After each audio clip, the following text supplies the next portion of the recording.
Qui parmi les anges m'entendrait si je criais? Qui parmi les anges m'entendrait si je criais? Et même si l'un d'eux soudain me prenait sur son cœur, de son existence trop forte, je périrais, car le beau n'est que le commencement du terrible. Ce qu'à peine nous pouvons supporter, nous l'admirons parce qu'il dédaigne de nous détruire. Tout ange est terrible.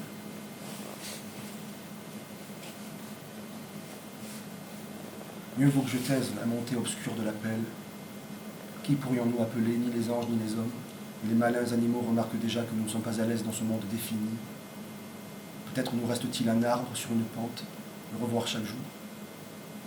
Il nous reste la rue d'hier et la fidélité d'une habitude qui s'étend plus chez nous, n'en est plus repartie. Et la nuit. Ah, la nuit. Lorsque le vent chargé d'espace nous mord le visage, largue le vide de tes bras, les espaces que nous respirons. Peut-être les oiseaux ressentiront-ils le plus grand large des vents dans leur vol ramassé. Certes, les printemps t'exigeaient, tant d'étoiles voulaient que tu les touches. Levé au loin, une vague accourait, ou bien comme tu passais devant une fenêtre, le jeu d'un violon, tout cela te fut à charge. Mais as-tu su t'en acquitter? N'étais-tu pas encore distrait par l'attente, comme si tout annonçait la bien-aimée? Mais où voudrais-tu l'abriter, puisque de grandes et étranges pensées circulent librement en toi et s'attardent souvent les nuits? Mais si le désir se fait exigeant, parle-nous des amants. Ce qu'ils ont, avec tant de splendeur, ressenti n'est pas immortel assez. Tu envies presque les abandonner, tellement plus aimantes que celles qui ont été comblées. Redis, inlassable, ta louange, toujours plus haut. Songe, le héros tient bon. Sa chute même n'est que prétexte à sa naissance dernière. Et les amants, la nature éreintée les reprend comme si elle n'avait pas deux fois la force d'accomplir tel exploit. As-tu assez songé à Gaspard Astampa? As-tu assez songé à Gaspard Astampa? Afin que toute jeune fille abandonnée puisse, exaltée par l'exemple, se dire que ne suis-je comme elle. Ces douleurs plus anciennes ne nous deviendront-elles pas enfin fructueuses? N'est-il pas temps pour nous de quitter l'aimer en aimant, la dépasser vibrant telle la flèche jaillie de la corde, et qui, ramassée dans l'instant du départ, se dépasse? Car il n'est de repos nulle part.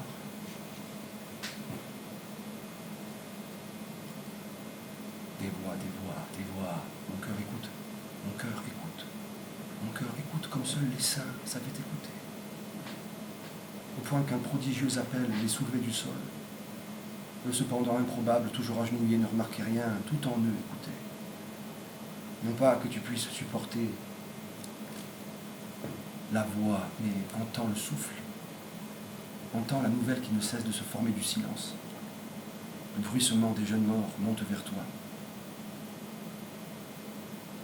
Partout où tu entrais dans les églises de Naples ou de Rome, leur destin ne t'avait-il pas tranquillement abordé? Ou encore une inscription attirait ton regard comme naguère cette plaque à Santa Maria Formosa? Ce qu'ils me veulent, les morts, que lentement je défasse l'apparence d'injustice qui gêne parfois un peu le clair mouvement de leurs âmes. Certes, il est étrange de ne plus habiter la terre, ne plus avoir à se servir de gestes à peine appris.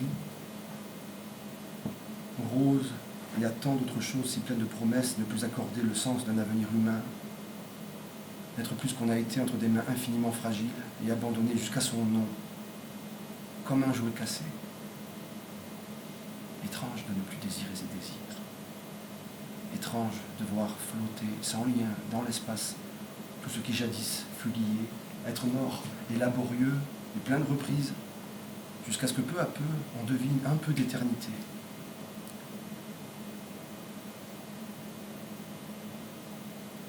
Et tous les vivants commettent l'erreur de trop distinguer. Les anges, dit-on souvent, ne savaient s'ils marchaient parmi des vivants ou des morts. Le flot immense emporte tous âges à travers les deux royaumes qu'il couvre de sa rumeur. Après tout, ils n'ont plus besoin de nous, ceux qui nous ont quittés trop tôt.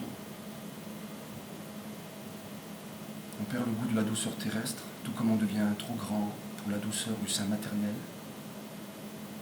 Et nous qui avons besoin de si grands secrets, nous pour qui le deuil est souvent le départ d'un essor heureux, pourrions-nous nous passer d'eux? Rarement, Homère, ton sourire fut si doux. Comment aurait-il pu ne pas l'aimer puisqu'il souriait? Avant toi, il l'a aimé. Déjà, lorsque tu le portais, il était dissous dans l'eau qui rend le germe plus léger. Vois, nous n'épuisons pas l'amour comme les fleurs en une seule saison. Lorsque nous aimons, une sève immémoriale monte en nos bras.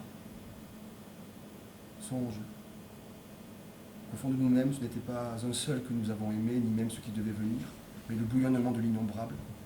Non pas un enfant isolé, mais les pères qui reposent en nos fonds comme débris de montagne, mais le lit asséché du fleuve de nos mères d'autrefois, mais tout le paysage sans bruit, sous le destin nuageux ou clair. Tout cela, mon Baptiste, t'a précédé. Et toi-même, qu'en sais-tu? Tu faisais fleurir des temps antérieurs dans l'amant. Des fonds d'existence passée revenaient à la surface.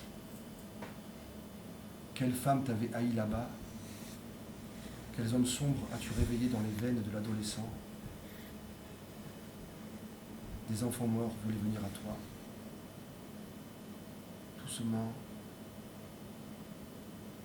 doucement, avec amour. Accomplis devant lui un geste quotidien, essentiel. Conduis-le près du jardin et donne-lui le poids excédent des nuits.